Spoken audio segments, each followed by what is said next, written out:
Merhabalar. Biliyorsunuz bazı nesneleri yapıştırmak için kullandığımız bir yapıştırıcı var. Süper yapıştırıcı. Super glue diye geçiyor. Bunu kullanmak bazı nesnelerde yeterli olmuyor. Yani yapıştırdığımız nesneler tekrardan yapıştırıldıkları yerden ayrılabiliyor. Onun için bu yapıştırıcının yanında karbonat kullanılmasını öneriyoruz. Beraber bunları karıştırdığınızda kimyasal bir etkileşim oluşuyor ve bulunduğu noktada bir kemikleşme ve sertleşme söz konusu oluyor. Daha iyi yapıştırıldığı piyasada söyleniyor. Biz bunu kullanacağız fakat bundan daha iyi olan bir yapıştırma şekli var. Onu size anlatacağım. Bir kalemimiz var, kurşun kalemimiz. Bu kurşun kalemlerin içindeki bu tozlar, buradan alacağımız tozlar, bu karbonatta kullandığımız tozlardan çok daha etkili. Mevcutta bulunduğunuz noktada yapıştırdığınız kısmı çıkartmak, yerinden oynatmak çok zor hale geliyor. Şimdi ikisini de deneyeceğiz. Önce karbonatla bu süper glue dediğimiz süper yapıştırıcıyı deneyeceğiz. Karıştırıp daha sonra da süper yapıştırıcıyla bu kalem tozlarını etkileşime sokup mevcutta yapıştırılması gereken nesnelerin yapıştırılmasını sağlayacağız. Ve sonra ikisinin arasındaki farkı birlikte göreceğiz.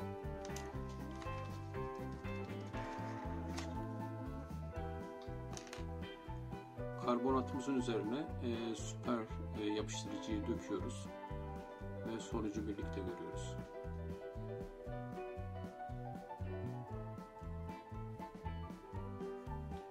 Bu şekilde bir kurusun. Ona göre daha sonra mukavemet testi yapacağız. Gayet iyi bir yapıştırma işlemi oldu. Şöyle vuruyoruz.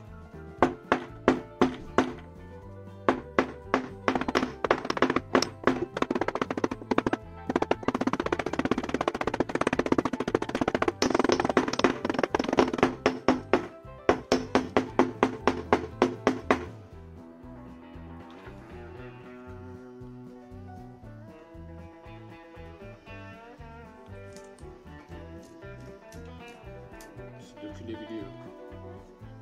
Görüyorsunuz. Yani sert mukavemet bir şekilde darbe aldığında dökülüyor.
Kurşun kalemden çıkan tozları buraya ekledik. Kurşun kalemin içinden çıkarttık bunları. Bunların üzerine şimdi burada gördüğünüz bu süper yapıştırıcıyı döküp mukavemetini karbonata döktüğümüz süper yapıştırıcı ile karşılaştıracağız. Bu süper yapıştırıcımızı döküyoruz burada gördüğünüz tozun üzerine.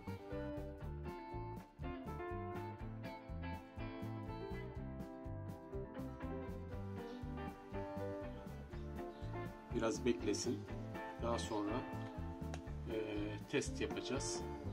Buradaki karbonatımızı görüyorsunuz. Bazı sert cisimle vurunca dağıldı. Buradakini de deneyeceğiz kuruduktan sonra. Karbonata döktüğümüz süper yapıştırıcıya göre buraya döktüğümüz süper yapıştırıcının kuruma süresi biraz daha uzun sürüyor. Onun için biraz daha fazla bekliyoruz. Mukavemetin tam kazanması için daha sonra testere geçeceğiz. Çok sert görünüyor diğerine göre. Gerçekten çok sağlam oldu. Şunla bir deneyelim.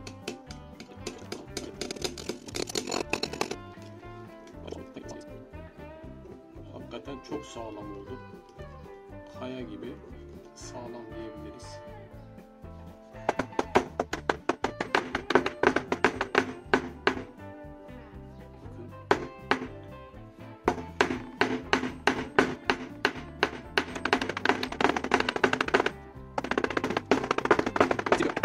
Bu eziliyor.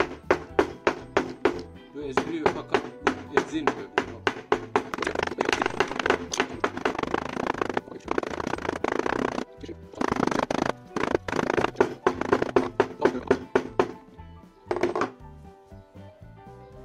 Bu dağılıyor fakat bu dağılmıyor.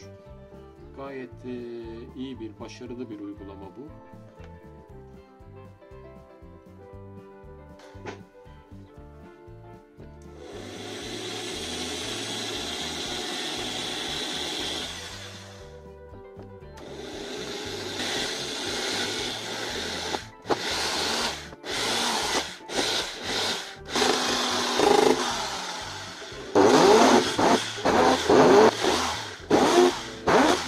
Yapıştırmanın mukavemetli olmasını istiyorsanız bu şekilde, bu anlattığımız şekilde uygulamayı kullanmanızı öneririz.